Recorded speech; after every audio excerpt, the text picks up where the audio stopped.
we're going to do our stuff our way. We're going to do what we want to do the way we want to do it, and we have the freedom to do it. We don't have to do it the way those guys say business has to be done. It was okay to take risks and gamble on new ideas. Empowering ordinary people was always the goal.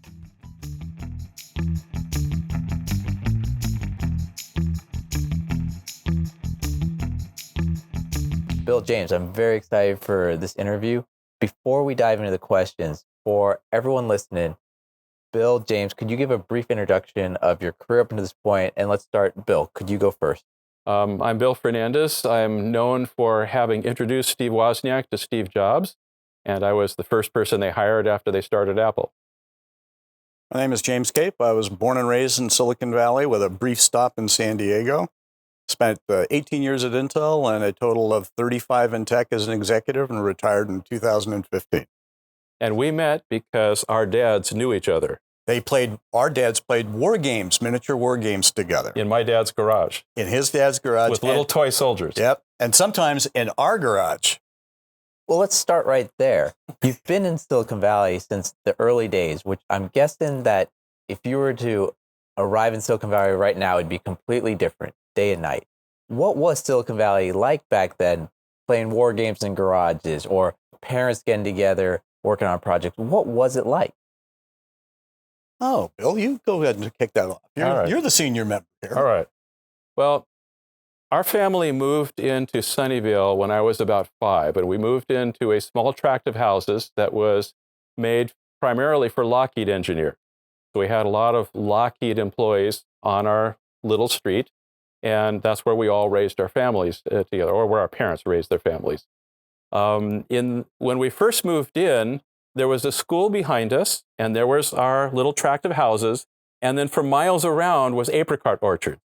And all the roads leading away from that little tract were 2-lane roads with no sidewalks and orchards along the sides. And little by little, over the years, those orchards were replaced by houses and schools and other buildings, and we got sidewalks and gutters and everything. And now, after many years, it's completely different.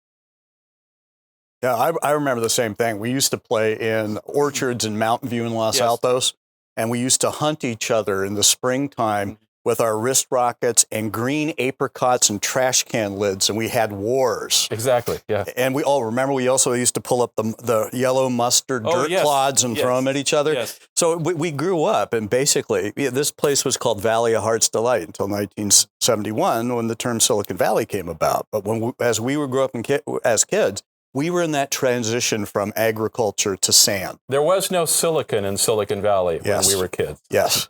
Wait, how do you go from wrist rockets throwing dirt clods at each other to forming companies in people's garages? Well, you grow up. That's part of it, of course. Well, it's our dads were tinkerers. They're engineers, right? And we were all sons and daughters, by and large, of middle-class engineers, right? And so tinkering and playing with things and figuring out how things work is just part of the psychology. And it maps well into the history of the Valley, when HP was formed in the 30s, right? What is it, 33? Whenever. Yeah, whenever. I'll take your word for it. Yeah, it was something like 1933. They've got the Packard garage still is a state historic monument now. And so that ethos of tinkering and playing with things, with technology, playing games, it was just what our families did, right? And it kind of laid the groundwork for kind of the ethos. It was okay to take risks and gamble on new ideas and to constantly be experimenting and iterating new ideas about great things. My dad had a project in our garage that was absolutely going to change the world of moving caustic materials in a semiconductor fab, but it never went anywhere. But Apple did. There was a very long buildup to technology, from the orchards to the technology. Okay, there was Varian up north of Sunnyvale who developed klystron tubes, which eventually became the tubes that are the core of microwave ovens. But at that time, I think they were used in radars. And then there was Ampex, which made high-end magnetic recorders for broadcast audio and video and so forth. Eventually, Fairchild came and moved in and started building integrated circuits there. And from Fairchild, a lot of people split off to do other semiconductor companies. So we had Siliconics, which I worked at, but no one has heard of. Nope, I haven't heard of it. And we had Intersil, and we had Shockley, and we had Signetics, and so forth. So all of these spin-offs, and then the spin-offs had lots of technology people, and the technology people wanted technology stores, places to get metal or printed circuit boards. Little shops came up where you could go and say, I need a case bent up out of metal and holes punched in it so I could mount my parts in there and make my device. And I need these kind of materials, or I want a surplus store where I can go and shop for things for my hobbies. Or so there were both professional and amateur-oriented services building up as part of this ecosystem. And it built up over many, many years from being agricultural and having fields and farmers and farms to being more technology-based. And I grew up on a street of Lockheed engineers. And sometimes, in retrospect, I wish I'd grown up on a street of cabinet makers, because I love working with wood and I love crafting beautiful things out of wood. I'm not good at it, but I love the feel of that. And yet I grew up on a street of engineers. And electronics was kind of in the air. So I ended up doing electronic engineering rather than building cabinets, because that's the people and the parts and the knowledge that was, surrounding me. And you did it in a garage. Yeah, I did it in the garage. Did it in the garage. Yeah, there was nowhere else. Yeah, there's nowhere else to do it. I did a little bit in my bedroom, and then my parents kicked me out. Yeah, our garage, Bill, half of it, you may not remember it, but half of it was a woodworking shop and an auto shop, right? And I used to lube points, rebuild carburetors, change transaxles. And the other part of it was where your dad would come over, and that was the wargaming room. Now, Bill's dad's wargaming room was a huge family room. You guys had the best place to play miniature war games. Yeah, he eventually got kicked out of the house into the garage too. So half of the garage, we had a wall kind of down the middle. Half of the garage was his wargaming room, and the other half was laundry and storage. But a little tiny part. My parents were really nice, and they set up a workbench for me with power and lights, so I could do my projects out there rather than on my desk in my bedroom. But you're gonna have to tell me, what is this wargaming room? What is war? I'm picturing miniature action figures? Before Dungeons and Dragons, people used to take little figurines molded out of typically lead, and they would paint them up and put a bunch of them on a little stand. So now you have a platoon, and it could be a platoon of Roman soldiers or World War II soldiers or Napoleonic soldiers, all painted up to look like they were in uniform. And you could have the cannons or the artillery or whatever, and they would make a big board out of plywood. My dad painted he's got some example soldiers here. Yeah, these literally are the toys. This is my father's. That's Napoleonic. Yeah, these are Napoleonic. Yeah. And so Bill's dad would have all the engineers over and say, let's reenact the water of Waterloo. Yeah. And literally they'd put the whole battlefield of Waterloo up on a strategic map, and then they would move armies around with little push pins. Yeah.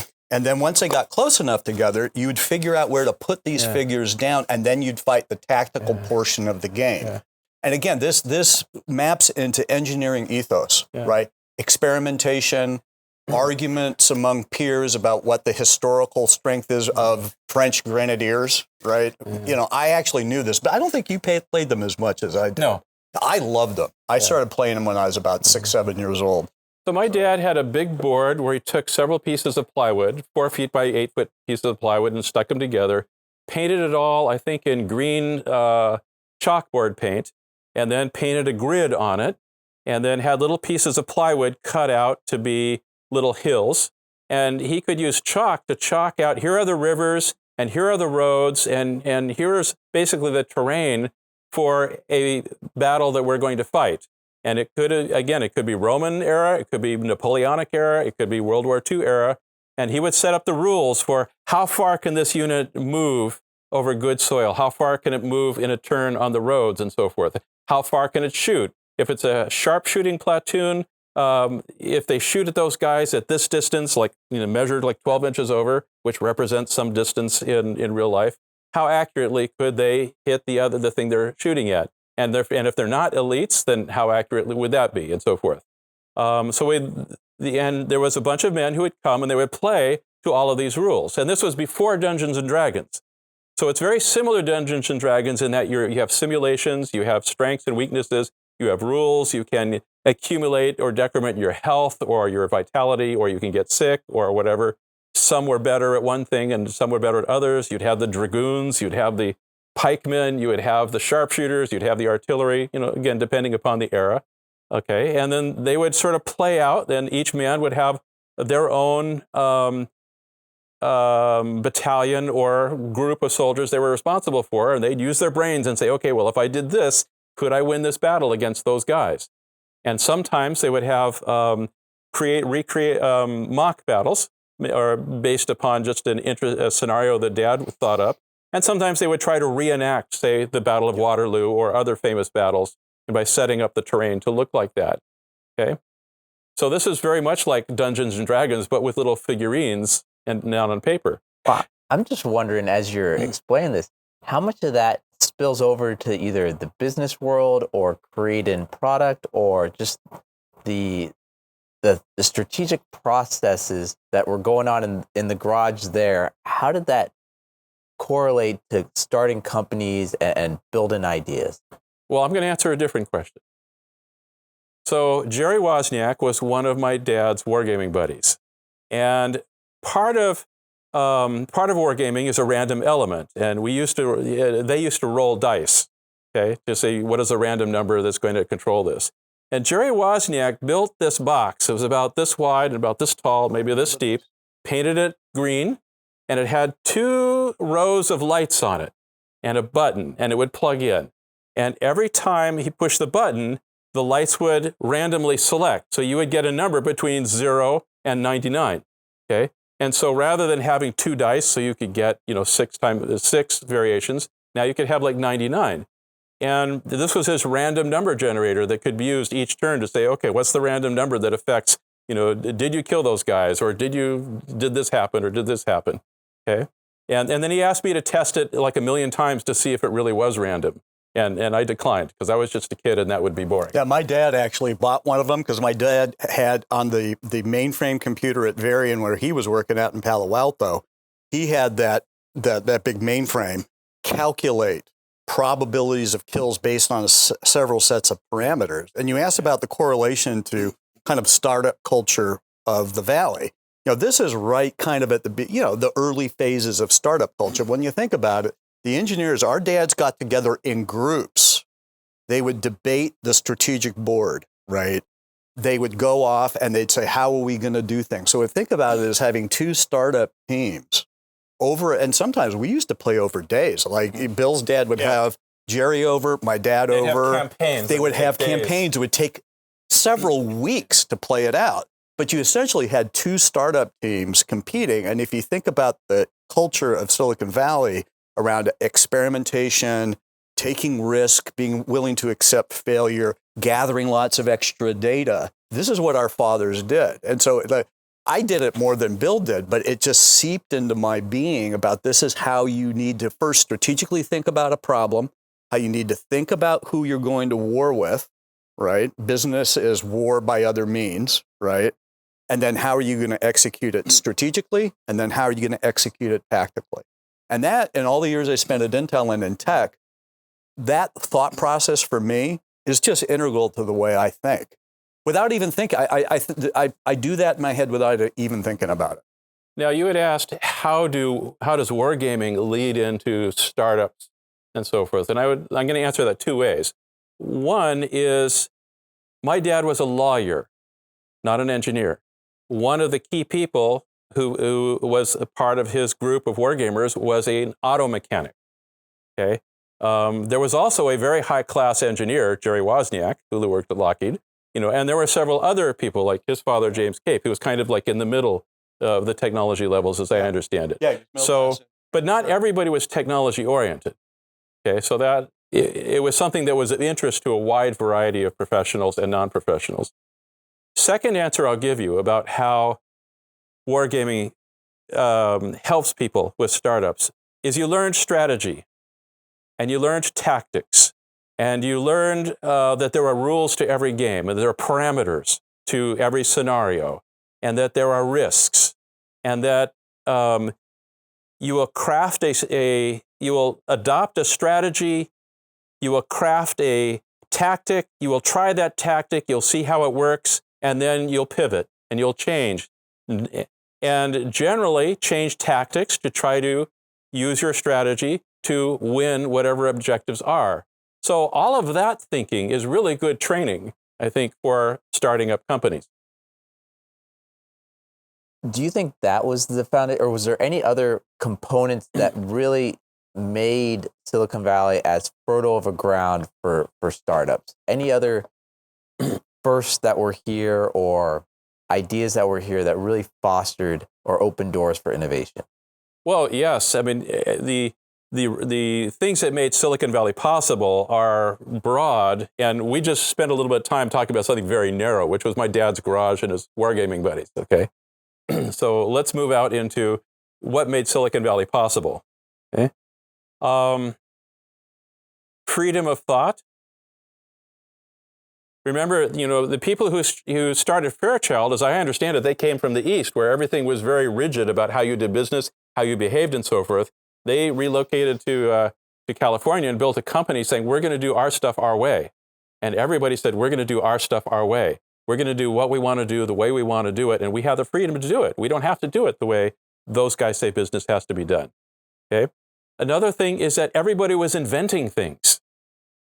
Everybody was creating things. So the people who came here and started up technology businesses were the people who wanted to build things, to create things, to invent things, all technology things. I mean, they weren't creating furniture or fashion or agriculture. They were all doing technology and electronics technology. Electronics technology was a wonderful developing area where there were infinite possibilities.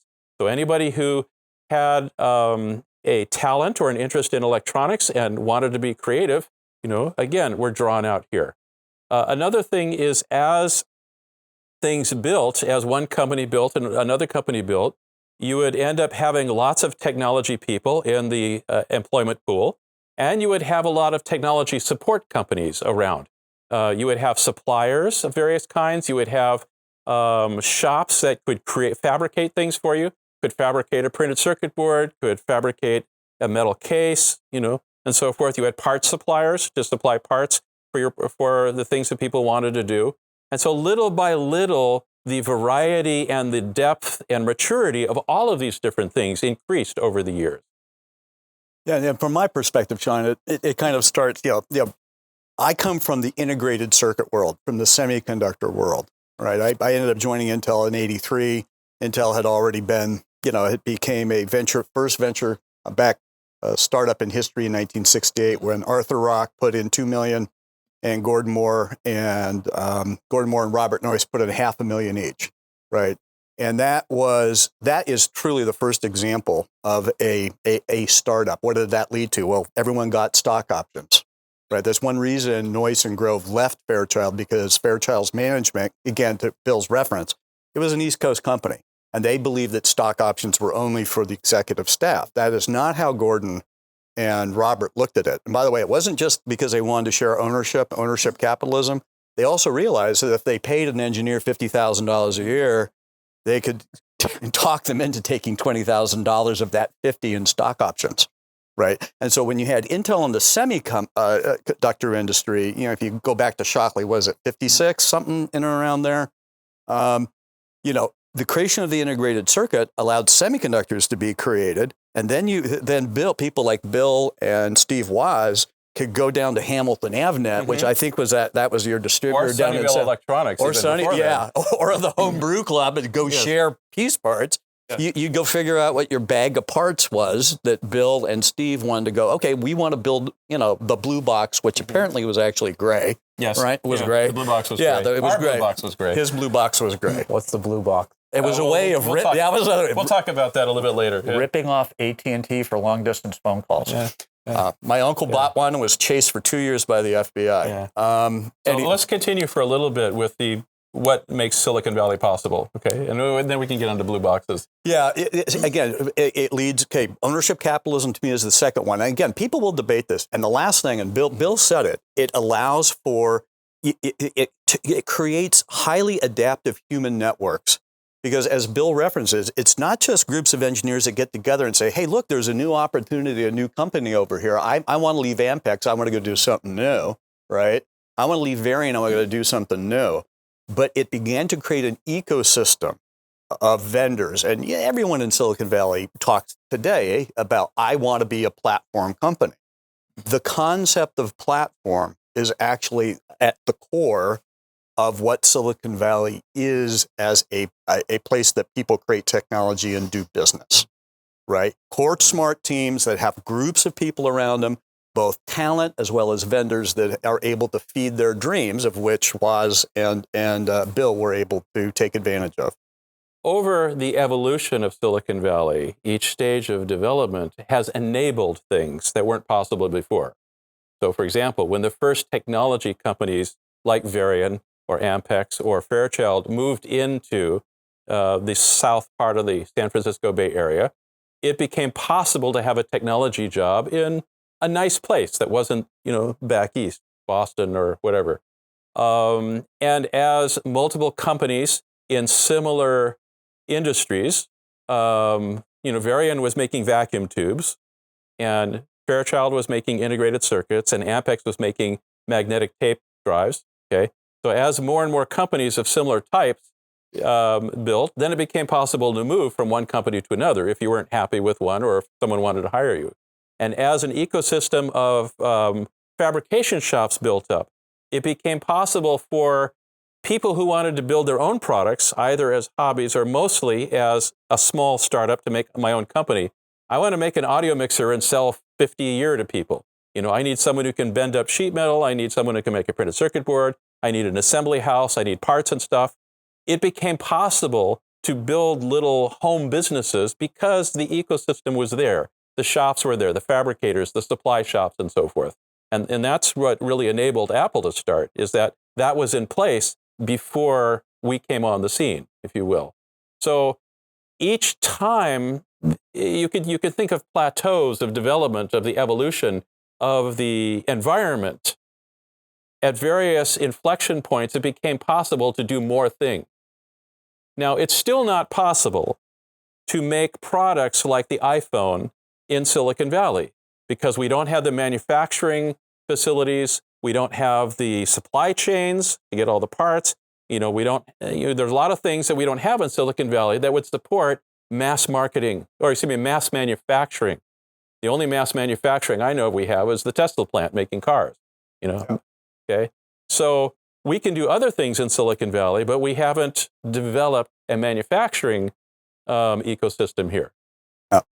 Yeah, and I think that, Sean, that you look at kind of the evolution, and what Bill's referring to is, you start with HP, you move on to Shockley Fairchild, you go to Intel, then to Apple, then Netscape with Jim Clark and Mark Andreessen, right? Mm-hmm. And you think about what was the first true killer app for the PC besides what the Apple team did around, writing and fonts and things like that. It became the World Wide Web. And when that happened, Netscape went public in August of 1995. And I remember things in this valley truly changed. The engineering culture began to shift to a financial culture. And so now venture capital is really on a tear. New York and Wall Street investment bankers and hedge funds suddenly realized that in Silicon Valley, we created a money printing machine, and it moved from real physical engineering to what I call financial engineering. And then this dearth of the ability to actually build stuff here rapidly begins to go away, right? Because then we begin to outsource manufacturing to other places. We manufacturing out first to people like Jabil, which was a contract manufacturer in Florida. That ends up being in Taipei, right? Soon after that. And by the way, I remember when this began to happen. I was probably 10, 1970. where a family friend who worked at National, and we knew that Intel did this as well, moved their assembly and test plants to Manila and to Malaysia, right? And so this trend, this trend of Silicon Valley, once the engine really began to fire, to look to the east, to look to Asia as, hey, this is cheaper to do it over there. I mean, this has a very, very long history, right? I'm 66, 1970, you can do the math, right? I mean, you could see it happen. But I remember when Netscape went public with the biggest single one-day pop in history at the time, things changed. Now, it used to be very easy to build hardware here. That's in part because the kind of hardware that was being built was pretty basic, pretty trivial, pretty old-fashioned now. You could take a little circuit board, you could put some parts in it, you could flip it over, you could hand solder it, you could flip it back, you could screw it down inside a box, you could close up the box, have some holes with some parts and some controls on it, and you could have a shippable product. No one in this day and age is going to buy a little folded metal box with things sticking out the front, okay? Except in very specialist places where they're only going to buy like 20 of them, as the lifetime of the product. Nowadays, everything has to be built to a very high level, okay? And you can't do that in your house anymore. You can't do that in your garage anymore. So being able to enter into an industry, to build a business like Apple did, back in that age where it was still okay. And our first product was just a printed circuit board. No power supply, no case, no keyboard, no screen. It was just the printed circuit board, okay? You can't sell products like that anymore, okay? And then if you wanted to try to, in Silicon Valley, design and build a hardware product, it's really, really hard. It's very expensive, and you need a company to do that. You can't do that in your house really anymore. However, software is cheap and easy. There are billions of people around the world, not only in Silicon Valley, but in Georgia, in Florida, in Estonia, and Romania, who are sitting in their homes at a computer, programming stuff, and putting it up on the internet. It's really easy, relatively speaking, and it's still possible for people to create a new product on the web out of software, okay? But if they want to make a new product out of hardware and then sell it through distribution, then it's really hard. So that's a huge shift from here in the Silicon Valley area. Let's go back to speaking of changes in Silicon Valley over time. Can you give us insight on what it looked like? Because at the very beginning you mentioned you were the one that introduced Wozniak to Steve Jobs. What was the culture, the atmosphere, those early days of Apple working in a garage? Well, a lot of people like to think about things they think of pivotal events, like working in the garage, and that's not necessarily where Silicon Valley came from. Okay, one of the things I haven't mentioned yet, which I think is critically important about what makes Silicon Valley possible and what made Apple and everything else possible, was the generosity of the engineers. Engineers, electronic engineers, at least, were the people I hung out with, were very generous with their time, with their help, with their mentorship. I was mentored by 2 or 3 different people on my street who were the dads of kids, okay? I remember that I met this guy who was an engineer at at Hewlett Packard, and I said, I don't have any money, and I'm trying to make electronics projects and sort of teach myself electronics. And there was a place where Hewlett Packard had this little warehouse of rejects and things and excess parts and components that could be given to charity, and they got a tax write-off whenever they made a charitable donation. You could just go and grab some handfuls of stuff and bag it up and bring it over to me. When Woz and I built what's been known as the cream soda computer, where that came from is he was able to call up application engineers at various companies and say, I'm a student, I'm trying to learn electronics, do you have any parts that you could give me?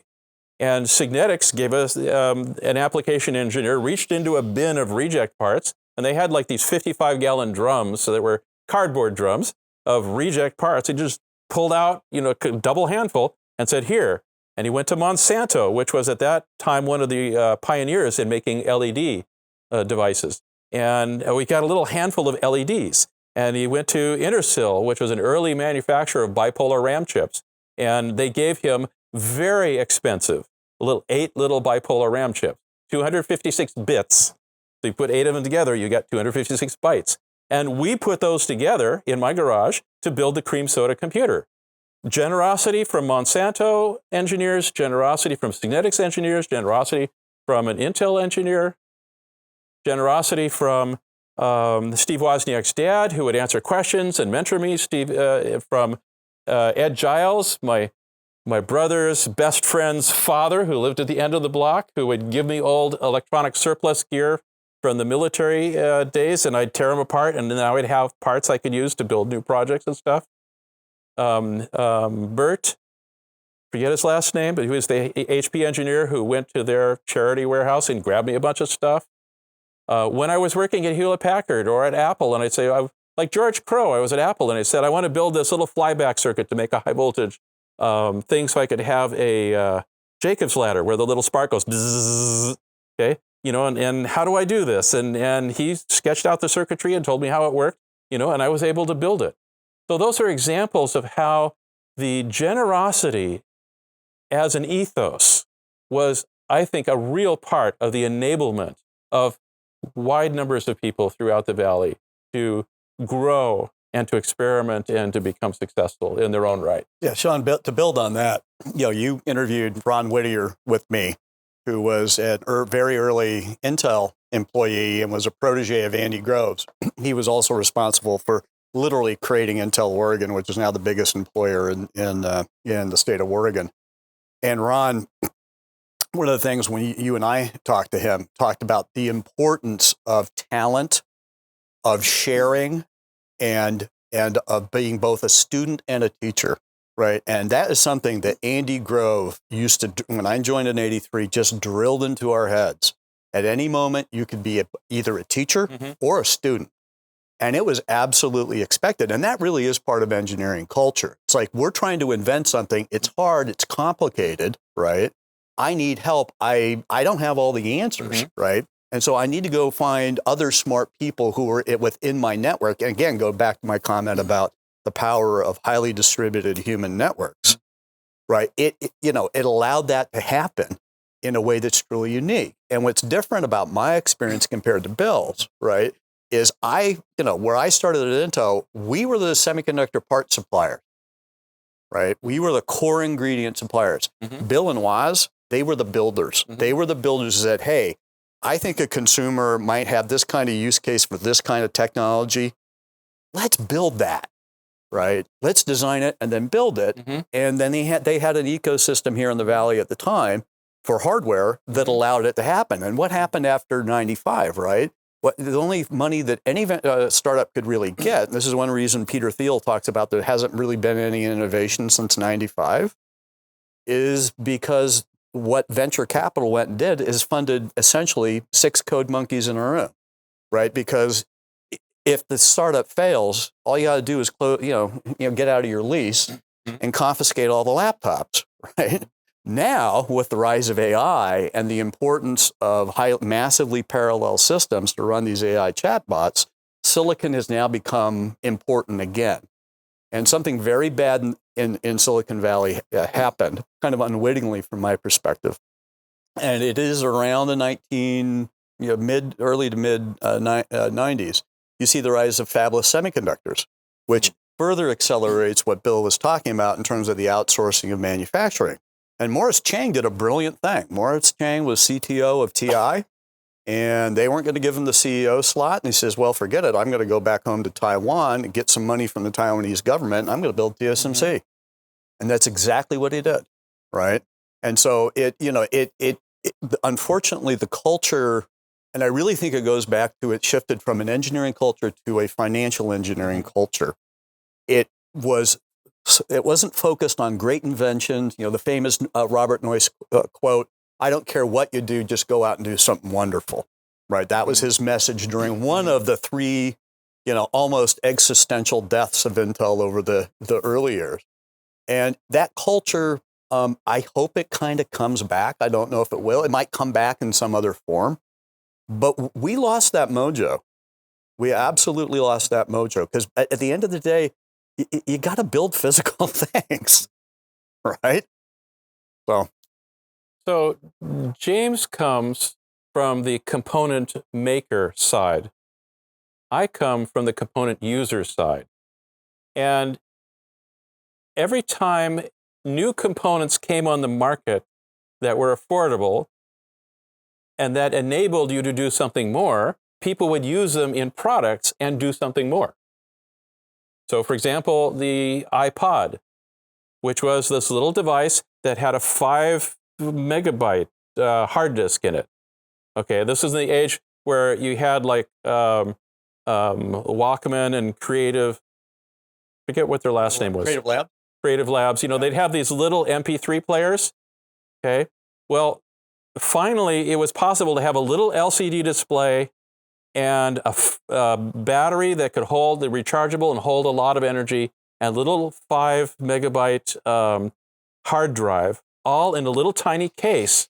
Those pieces, those components made it possible to someone to put it together and make a music player that was fun and easy to use and could hold 1,000 tracks.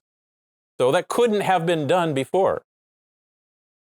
So that's an example of how, as technologies develop, which create components that can be used for interesting things, people will build products that do interesting things that couldn't have been done before. And that's a really a core part of the history of consumer technology development at the very least. Okay. Yeah, Bill, comment a little bit about, I mean, Apple is truly, truly good at designing the bag, you know, understanding what the bag of parts should be and then designing killer products. Yeah. Talk a little bit more about that kind of early ethos. I'm sorry, I'm stealing your questions. Okay. Okay. It just seems to me that Apple, of all the companies anywhere on the planet, including Sony, including Samsung, Apple has still a brilliant kind of, and it was very different than Intel. Intel was all PhDs, the early days, PhDs in either electrical engineering or chemistry, right? I think knowing some of the early people in and around Apple, you had all sorts of people. You had engineers, you had creatives, you had musicians, you had artists. It was a very different, it was an engineering culture, but something more. What was that mojo about? Because that's something that has always fascinated me about Apple as a company. There are a couple of themes that run through Apple. And as anyone who's looked at Apple history knows, Apple has had its successes, its failures, its ups and downs. But a couple of things we got started with were on one of the themes was engineering excellence.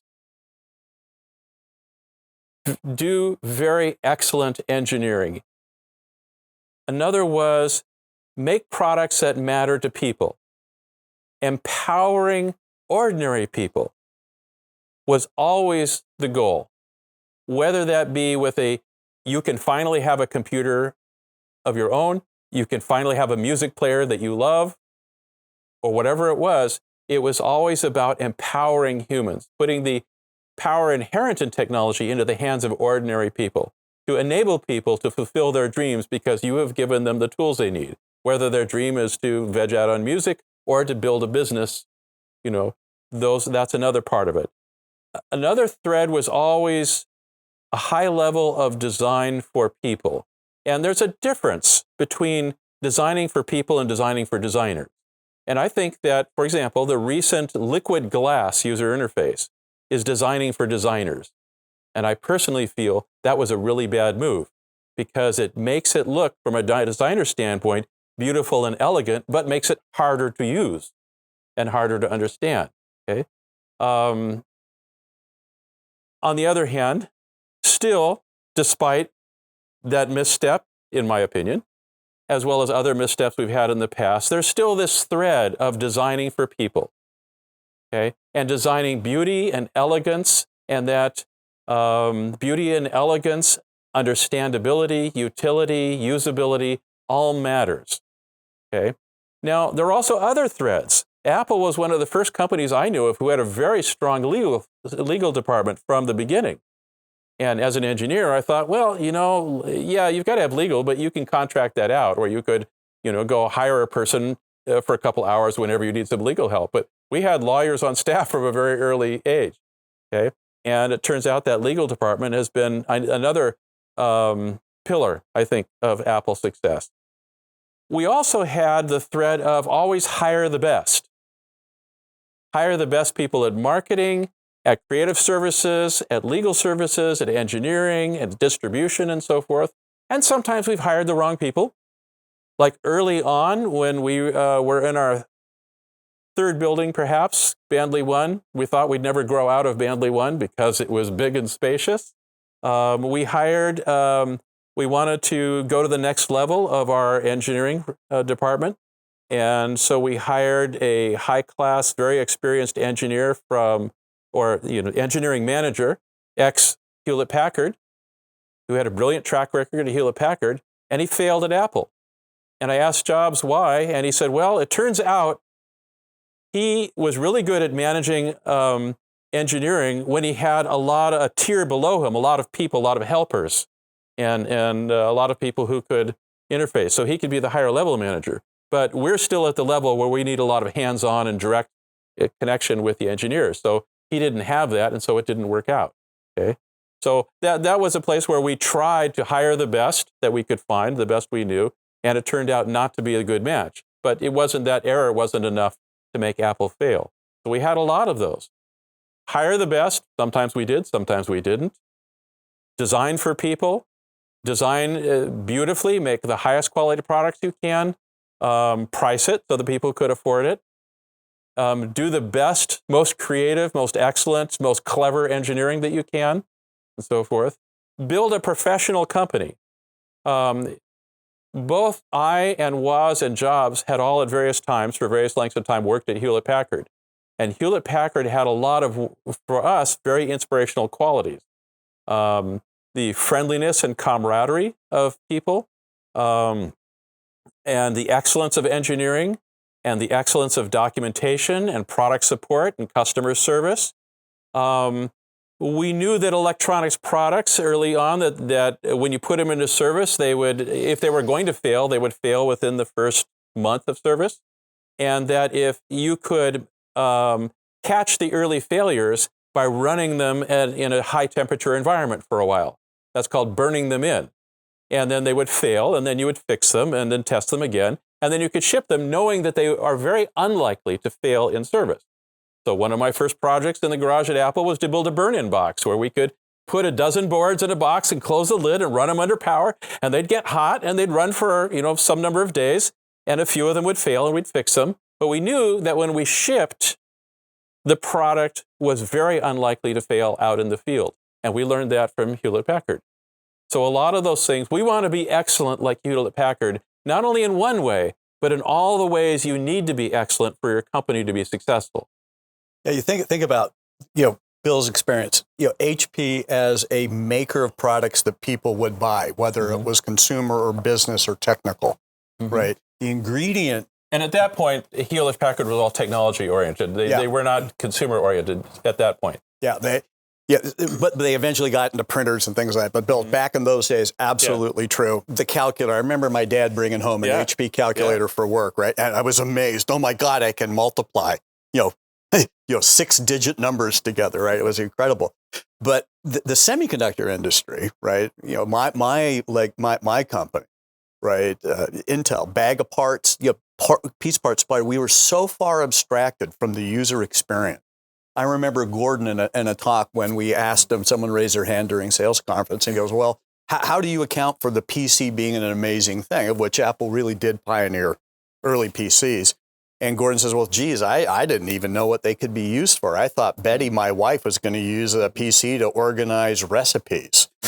And Jobs and Woz and Bill said, oh, no, you could do a lot more than that. Right, and that's why I think you ought to comment about what the park, the Xerox PARC thing, because that's so much a part of the legend. You know, you're juxtaposing two things that are like 20 years apart. I know I am. But at least I know the story because I recently went to PARC and I looked at all the pictures.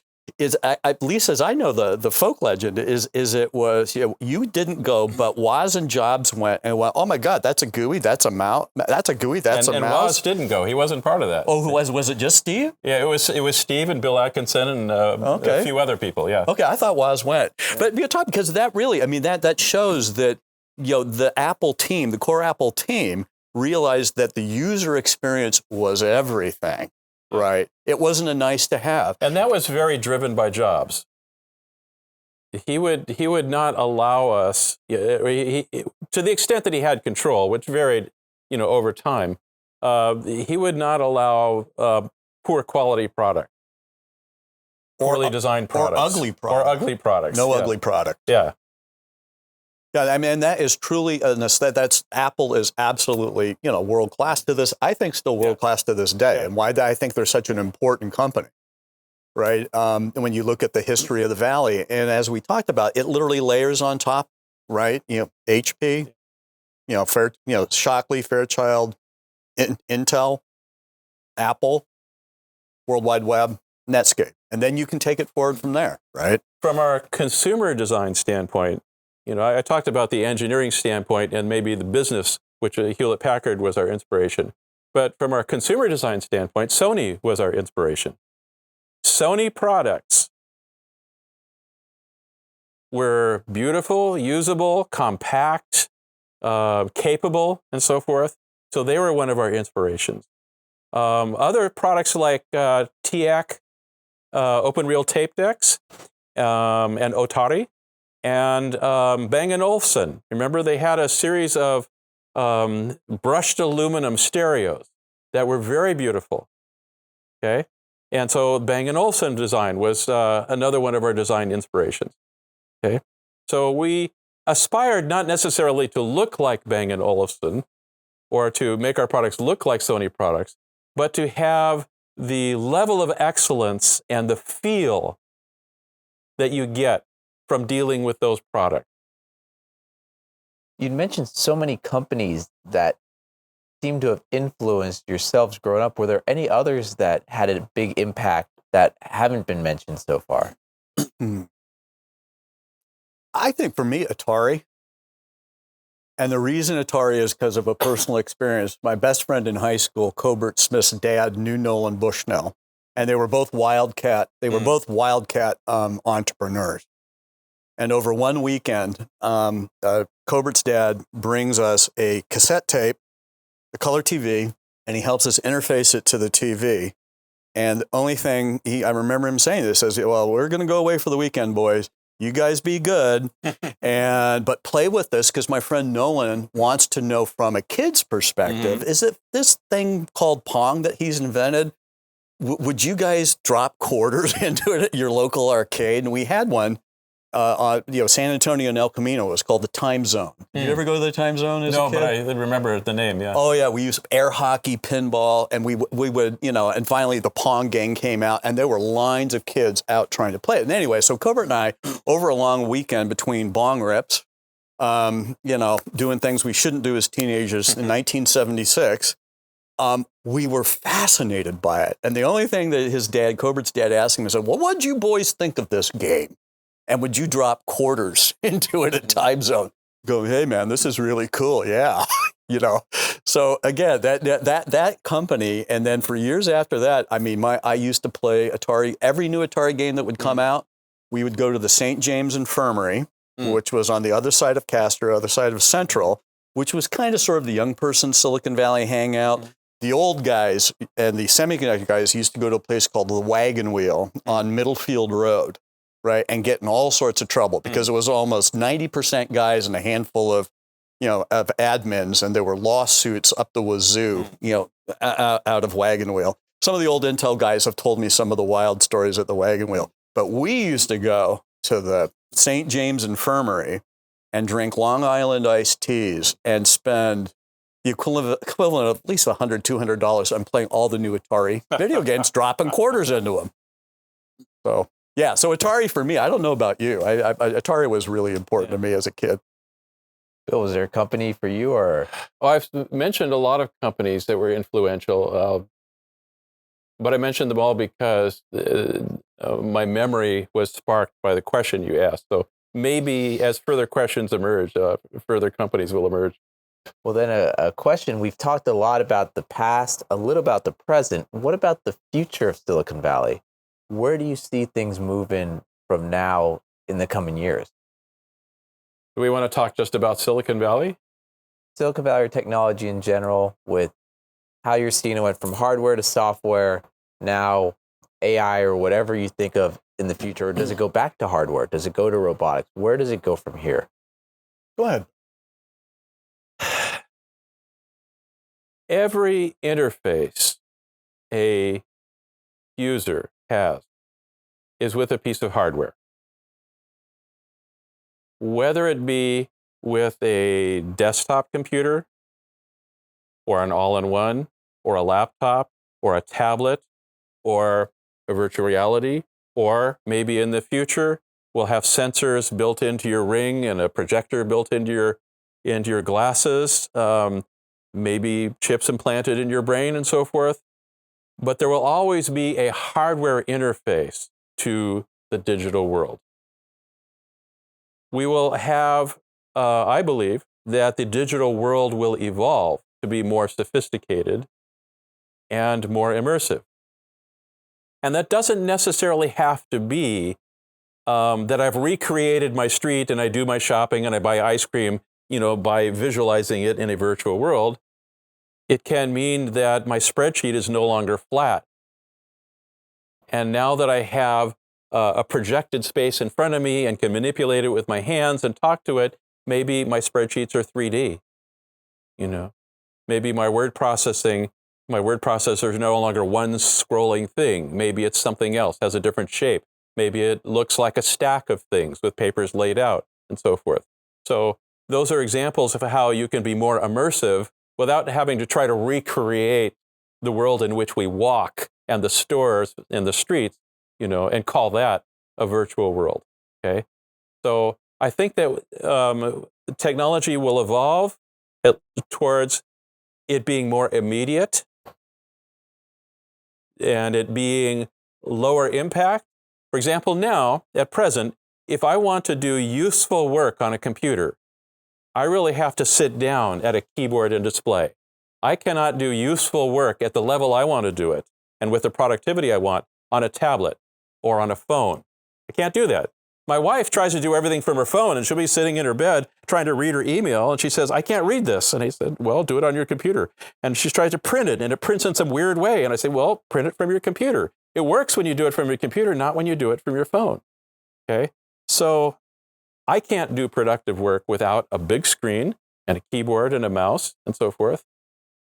But someday that'll be all built in. The screen will be built into my glasses and project out in front of me and be as big as you want. Okay. The keyboard may be physical or not, but I'll be able to talk to it. Maybe I'll be able to look and say, contacts, bring them out here, look up Steve Jobs or Steve Wozniak, and I have like 5 phone numbers for Steve Wozniak. So saying, give me the phone number of Steve Wozniak doesn't help me. I can say it in my voice, show me the contacts for Steve Wozniak, but to pick the phone number I want, I still need to scan down and use my finger. So I think we're going to evolve towards that kind of multimodal, immediate, built-in, you carry it with you, technology and user interface and user experience. See, that's what I think the magic of Apple is, Bill. Yeah. Because you worked on the user interface and the UX a lot. Mm-hmm. That's your stock and trade. Yeah. What I think Bill's referring to is the UX is going to continue to evolve rapidly. Yeah. And until I can actually, in a multimodal environment, get exactly access to what I want to have, we still have a long way to go until you realize that. I'm sorry, I interrupted you. No, go ahead. Well, and then kind of my take, when I we interviewed Ted Hoff and Federico Fegna, and I forgot the last Japanese designer of the 4004, which was introduced in first 4-bit microprocessor. TI had built one, Mode had built one. But Ted Hoff was really unique, and there really is a thread here in terms of system-level thinking. He was a computer scientist. He was not a double E. And so they were designing the 4004, which was a gaggle of parts. I think it was like 4 parts plus some memory. And he goes, hey, look, these are going to be worthless unless we have a SDK, system design kit, unless we have an SDK and compilers. We're not going to have anything useful. So that idea of a system level approach, again, an early example of a platform approach, right? And you can see the evolution of this. Right? And Apple takes, okay, yeah, of course we have to have, got to have a bag of parts, got to have a development kit, got to have compilers, right? And we're going to design some marvelous products, the Apple I, the Apple II, the Mac, et cetera. I think we're moving into a new phase here. Because the processing power, I think we've hit the knee in the curve. As much as people talk about Moore's law as being dead, it's not really dead, it's evolving in a lot of different ways. And it's going to evolve in terms of multi-level packaging with multiple CPUs in the same tile, like the learning tile in my Tesla, is a gaggle of processors, right? And memory and I/O interface and things like that. Right, you're going to see an evolution as a bridge into quantum computing. You're going to see photonics as a step towards accelerating, I/O, which will accelerate AI. But if you look at where we're at today, with AI and the other 3, what Mustafa Suleyman, the CEO of Microsoft AI calls the 4 omni-use foundational technologies. It starts with AI. And the various forms that we talk about AI, synthetic biology, think CRISPR, right? Robotics, and then quantum computing, particular room temperature quantum, right? Because what you really need to get to, I think, to get it, quantum to be really useful in terms of solving real problems. That is, I think we're entering into personally, I think we're headed into the Wild West again.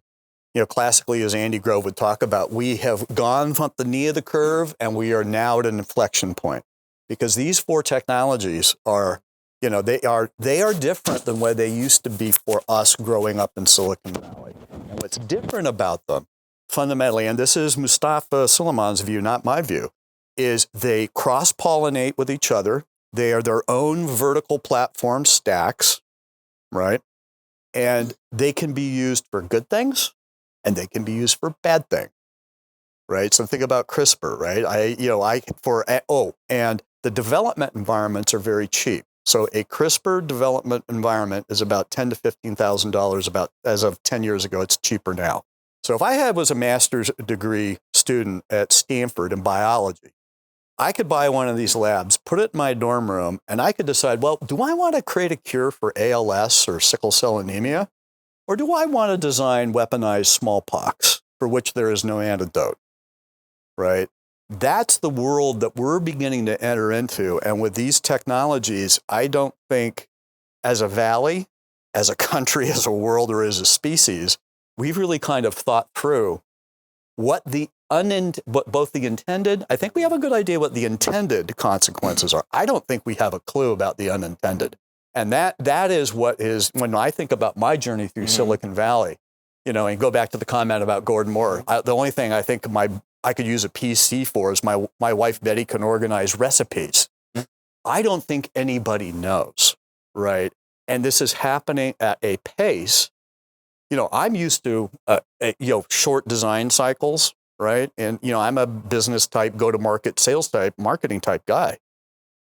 The design cycles are becoming shorter and shorter and shorter, and the technology is going faster and faster and faster. And those 4 technologies I gave you, a good chunk of them are being developed here, right? Think of NVIDIA. NVIDIA took the platform approach. That's what CUDA is. CUDA, you could rewind it back to the 4004 and look what Jensen's doing today.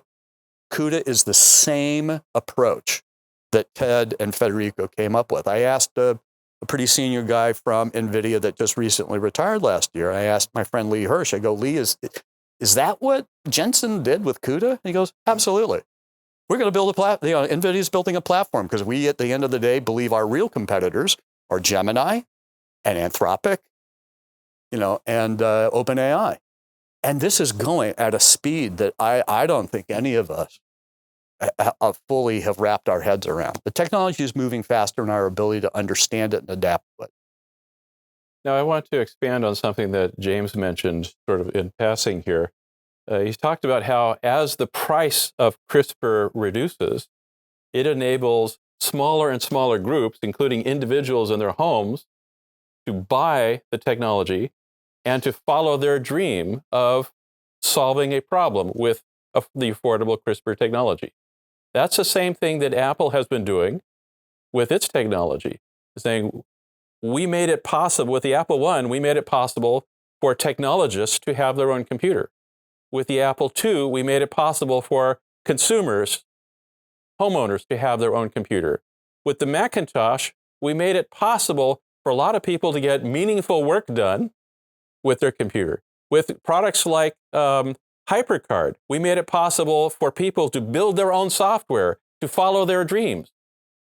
There was game software built, there was reference software built, there was real estate software built. Individuals could say, I now have the tools to follow my dream, to build what I want, to meet my objectives. So as technology develops to put products on the market that enable people to do things, people start doing things. And then and each successive level of product enables more and more. You can now do desktop video editing.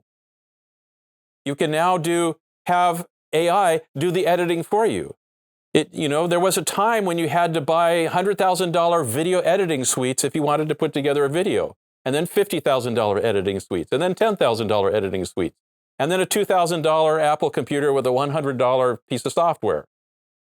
And then that really opened up the floodgates for people to make all the videos, some well, some poorly, but now we have video, YouTube and everything. Okay, that's made possible by having technology that is affordable and usable and has the utility to do what people want, so they can do whatever they want, whether it's for good or for evil, whether it's skillful or not. Okay. Bill, James, if you were 18 again, would you even recognize the current area of Silicon Valley? Recognize it relative to when I was 5 years old, and it was all 2-lane roads with dirt and orchards all around it? No, it's an entirely different world. Yeah, it's so different, and it's so crowded for me relative. Yeah, and I actually, having lived in it my whole life, I'm actually getting kind of tired. Right, because because of the pace that we live at here, and because I'm still involved with tech, I'm president of the Intel Alumni Network, I'm still involved with technology. It's a little exhausting, and I absolutely don't recognize this place. One of the biggest shifts is the really tight connection, I think, now between Silicon Valley and south of the border, right? The whole, Mexico and South America, and most importantly, Asia. Right, Asia is such a huge. I remember when Asian engineers, mostly Taiwanese and Indians, began showing up, and it was about the mid-'70s. You began to see a trickle. Right now, I remember going to Milpitas. Right, and when I was a kid, in 237, Highway 237 was a 2-lane highway with 6 stoplights. Right, and at every stoplight there were farm stands, and we would go buy. This was an early form of a farmer's market, right? And people used to put bumper stickers on their car that says, "Where the hell is Milpitas?" It was a joke, right? And if you want to eat the best Asian food, and your wife Michelle knows as well, Milpitas, Fremont, and North San Jose, and for Indian food, Sunnyvale, or Korean food, Santa Clara, the influence of Asia writ large is, I think, one of the biggest changes I've seen, and I think it really, truly is a change for the better, because we want all the best talent in the world. I want you working on our technology and business problems. I don't want you working for anybody else, right? And I think that the fact that the Silicon Valley is, it wasn't as accepting as when I was a kid because most of us were sons and daughters of white middle-class engineers. That's just the way it was. I mean, we weren't doing it to be mean or anything else. We weren't did it because we were racist. It's just the way it was, right? But then it shifted. And so kind of Silicon Valley has gone from this place where you and I used to run around the orchards shooting each other with wrist rockets, right? Or pea shooters. I personally like the trash can lids and the dirt clod wars. Those are because we got really dirty playing with those. I absolutely don't recognize it, right? And I other than being a little tired, I still love the fact that I get great Asian food anywhere I want now. Because I travel a lot in Asia over my 40 years in tech. About 26 years ago, in 1998, my wife and I and our two little kids, we escaped from Silicon Valley.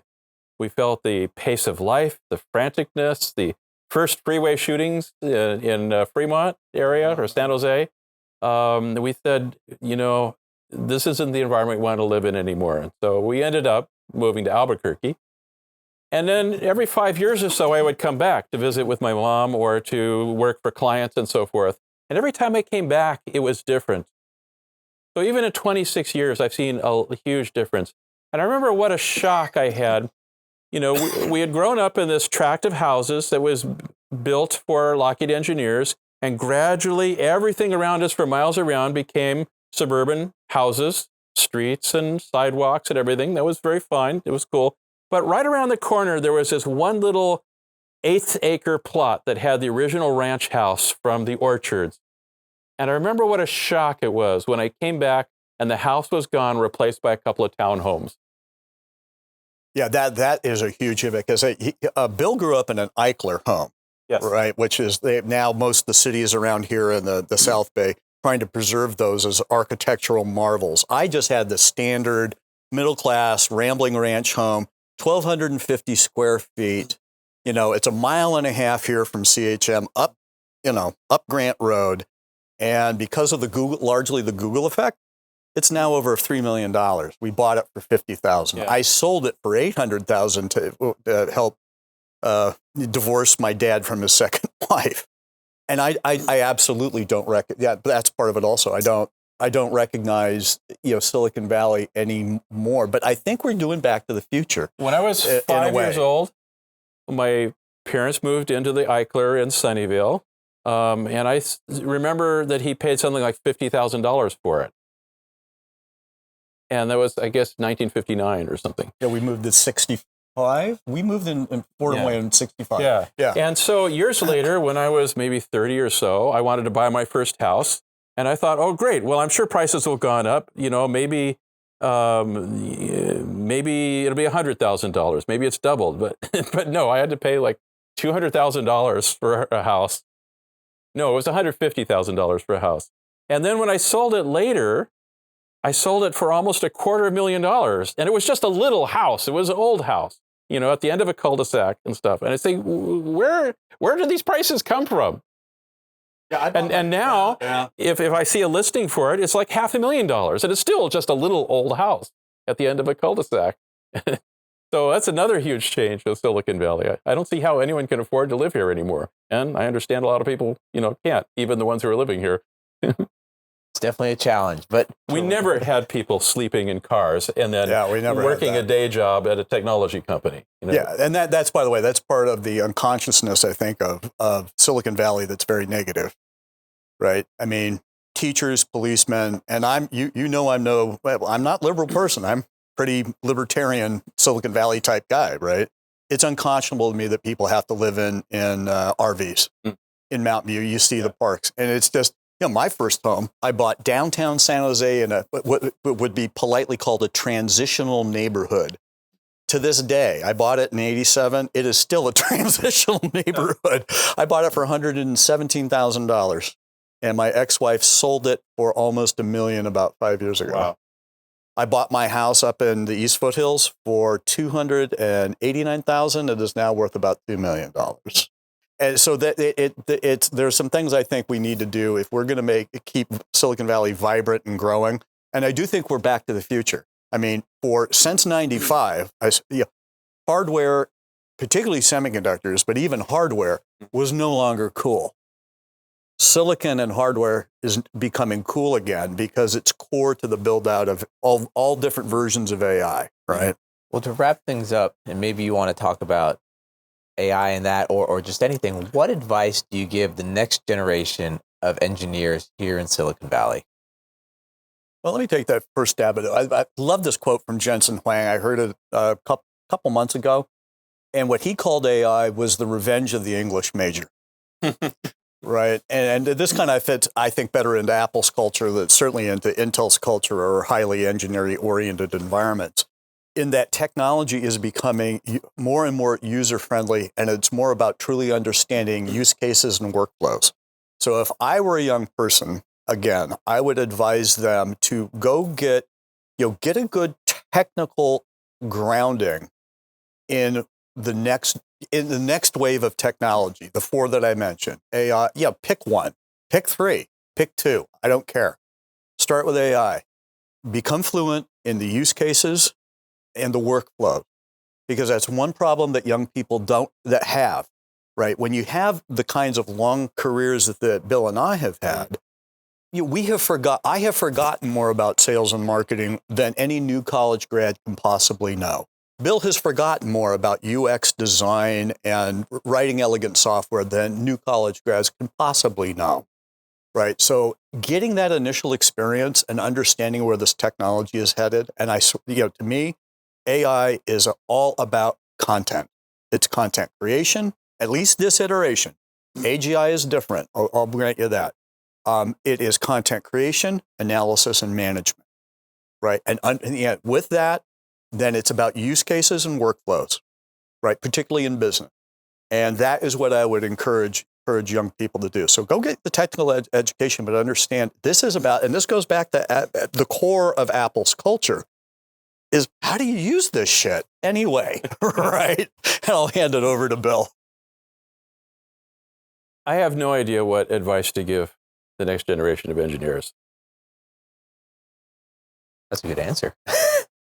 But I can answer a different question that you haven't even asked. Do the pivot, Bill. Do the pivot. Yes, do the pivot. Yeah, this is one of my strategies in life, is if I don't know the answer to a question that's been asked, answer a question I do know. Okay, give me Bill, what question should I ask you? Well done, John. So I have seen a lot of disruptive technologies that came on the market or came into the world, shook things up and made a difference. But while things were being shaken up, no one could really predict where they would end up. Okay, so the development of the integrated circuit was one of those. Development of the microprocessor was one of those. The development of the consumer operating system, like the Apple II operating system and then the Macintosh operating system. The development of desktop publishing. It was thought that if everyone could make their own publications, menus, business cards, flyers, reports, and so forth, word processing documents, that they would blow the profession away. And to a large extent, people went with amateurs to create their printed works. And it was a hard time economically for a lot of the pros. And then the people for whom quality and publication mattered, they went back to the pros, who were by that time using the computers to do it. Okay, so desktop publishing was one of those changes. The laser printer in a consumer model was one of those changes. The Macintosh operating system and that style of interaction was one of those changes. Networking, which grew from nothing to now everyone's got networking. Wireless networking was one of those changes. The internet was one of those changes. The World Wide Web on the internet was one of those changes. Email was one of those changes. And now AI is one of those changes. AI is destabilizing so much stuff. There's so much chaos, and there's so much opportunity, and there's so much magic in the air, so much stuff to dream about. Okay? So I would just say that that's the latest in this long chain of new things that have emerged that have shaken things up and made changes in the world. Yeah, one last comment, though. I can't resist, and I promise to hand it back to you. What strikes me also, and I forgot what I was listening to. I was listening to Prof G Markets with Ed Elson and Scott Galloway, who I listen to regularly, and one of the guys that they had on said, I know everyone's terrified about losing their jobs, particularly young people, but et cetera, et cetera. And he goes, the last time I checked, even if AI can solve a lot of problems, human beings have always found other problems that we want to solve, right? So, I mean, if you were a buggy whip maker, right, back in the day when buggies were important, and you saw, a car, you were terrified. But with the invention of the car, the buggy whip maker may have gone out of business, but the creation of the car created all sorts of other, again, it goes back to the use cases and workflows, right? Or usability. How is the technology used? I don't think we're going to run out of problems. No. Now, we may buy ourselves some more time, or we may end up with a 4-day work week or something like that because productivity is so high. But I don't, until we become, an interplanetary species and we've solved all climate change and there are going to be plenty of problems to solve. You just haven't seen them yet because the technology is changing in such a way that you really, at the end of the day, Bill said something very important. If you think you can predict what's going to happen, you're being foolish. You can't. You can only do what we did when we were kids, is get together with groups of people, share ideas, challenge, you think that's the problem? No, I think this is the problem, right? There will still always be those problems to solve. They existed when we were kids just growing up here in the Valley in the 60s and the 70s. There are going to be more problems as AI evolves. Another thing is that science leads to technology, technology leads to culture. Okay? Science, our understanding of how the world works, allows us to solve problems by building artifacts that use that understanding, and that becomes the technology. And then when you adopt a technology, it changes your life. Okay? If you change from a horse and buggy, you no longer have horse poop on the streets, but you do have pollution in the air. You now have to, and you no longer have to feed your horse when it's at home. You now have to stop every now and then at a gas station. Okay? As examples of how your pattern of usage changes.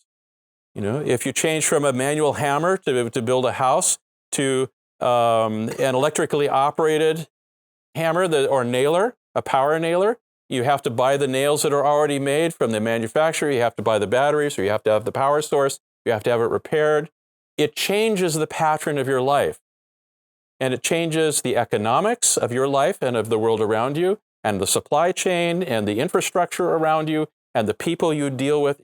And then the patterns of society change. It changes culture. Okay?